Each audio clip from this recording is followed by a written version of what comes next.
your students we talked about earlier, Ilya? Yep. Ilya left OpenAI, Yep. and there was lots of conversation around the fact that he left because he had safety concerns. Yes. And he's gone on to set up a AI safety company. Yes. Why do you think he left? I think he left because he had safety concerns. Really? I still have lunch with him from time to time. Oh, okay. His parents live in Toronto. When he comes to Toronto, we have lunch together. He doesn't talk to me about what went on at OpenAI, so I have no inside information about that. But I know Ilya very well, and he is genuinely concerned with safety. So I think that's why he left. Because he was one of the top people. I mean, he was probably the most important person behind the development of ChatGPT. The early versions like GPT-2, he was very important in the development of that. You know him personally, so you know his character. Yes, he has a good moral compass. He's not like someone like Musk who has no moral compass. Does Sam Altman have a good moral compass? We'll see.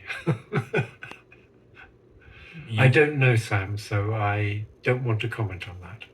But from what you've seen, are you concerned about the actions that they've taken? Because if you know Ilya, and Ilya's a good guy and he's left. That would give you some insight, yes. It would give you some reason to believe that there's a problem there.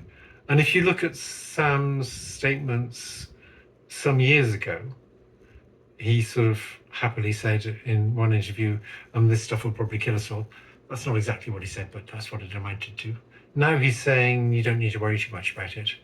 And I suspect that's not driven by seeking after the truth. That's driven by seeking after money. Is it money or is it power? Yeah, I shouldn't have said money. It's some combination of those, yes. Okay, I guess money's a proxy for power, but I've got a friend who's a billionaire and he is in those circles. And when I went to his house and had lunch with him one day, he knows lots of people in AI, building the biggest AI companies in the world. And he gave me a cautionary warning across his kitchen table in London, where he gave me an insight into the private conversations these people have, not the media interviews they do where they talk about safety and all these things, but actually what some of these individuals think is going to happen. And what do they think is going to happen? It's not what they say publicly. No. You know, one person who I shouldn't name, who's leading one of the biggest AI companies in the world, he told me that he knows this person very well, and he privately thinks that we're heading towards this kind of dystopian world where we have just huge amounts of free time, we don't work anymore, and this person doesn't really give a fuck about the harm that it's going to have on the world. And this person, who I'm referring to, is building one of the biggest AI companies in the world. And I then watch this person's interviews online. Trying to figure out which of three people it is. Yeah, well, it's one of those three people. Okay. And I watch this person's interviews online and I reflect on the conversation that my billionaire friend had with me, who knows him, and I go, fucking hell, this guy's lying publicly. Like, he's not telling the truth to the world. And that's haunted me a little bit. It's part of the reason I have so many conversations around AI on this podcast, because I'm like, I don't know if I think some of them are a little bit sadistic about power.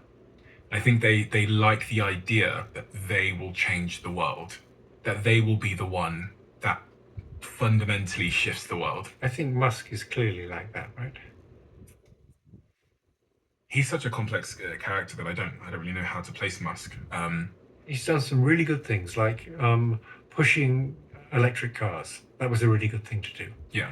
Some of the things he said about self-driving were a bit exaggerated, but that was a really useful thing he did.